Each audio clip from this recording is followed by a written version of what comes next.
I really don't feel like life really kicked for me until I finished college, because that's when I could really like follow my heart and follow the dream. And the dream led me to here.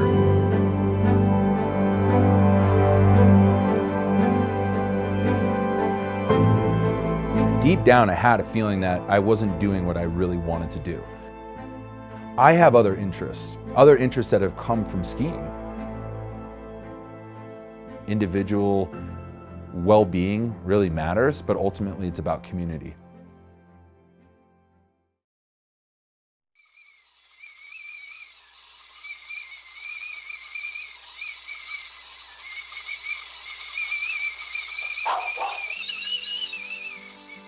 I can still remember being young and having this sort of really salient feeling where I can see looking out on the Green Mountains and just having a sense of well-being. A major turning point for me in life in general, and especially with skiing, was Tuckerman's Ravine. You know, skiing is kind of offered to people as this thing where you have to buy a lift ticket and all this expensive gear and you go to this area. And that's what skiing is. It's very controlled in the United States. Here's a boundary, don't cross it. After Tuckerman's my first time, I started looking around at every mountain I could see. I was like, what about skiing that? What about that? So that adventurous spirit really started to grow, and Tuckerman's offered that sort of idea where, yeah, there's a lot more of this out west apparently, maybe I should check that out. And then I was like, well, maybe I should live somewhere where I can do this all the time.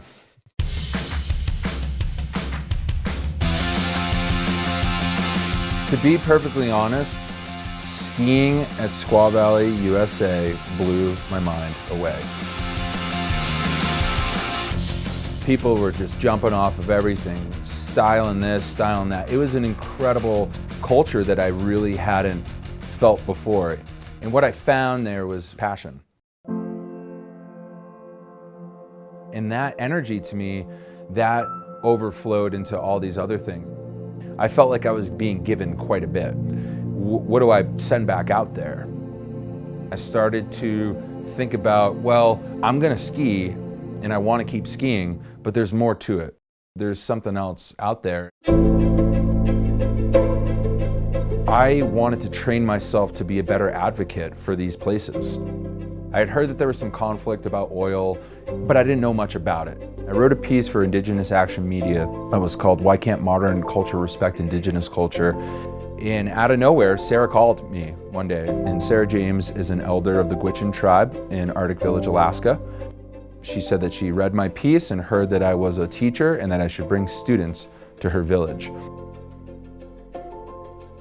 I've, again, been able to see mountain ranges across the world, but I've never been in a place like Arctic Village. I've never been in a place like the Arctic Refuge. And we spend time with the tribe, and we learn about Gwich'in culture, and to understand that the well-being of those people, inextricably linked to the land, could be gone forever for the chance that there's maybe 6 months of oil at the rate that the US consumes it. And it's become something that I am completely invested in for the rest of my existence in any way that I can help as an ally to support the movement to protect the Arctic Refuge. I really think that if people have the opportunity to do things in their lives that they love to do, that would change the world as much as anything.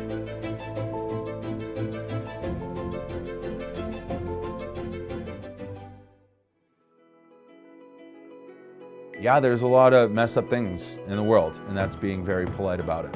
But at the core, when your head gets all crazy, it is really nice to step outside and take a breath.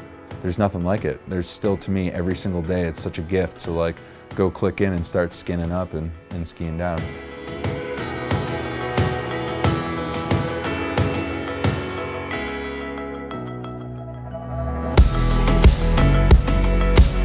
If you can have a connection to what you do, no matter what it is, that would be a beautiful thing and a beautiful way to live an existence where you really felt connected to your life. And I think the more that you can share that sort of energy around, and the more that that's like caught on by other folks in other places, and I think that they can really have a benefit for others as well. And that to me is what it's all about. Like, you can take care of yourself and you take care of your community, and then if that's even influencing others, I mean, there you go.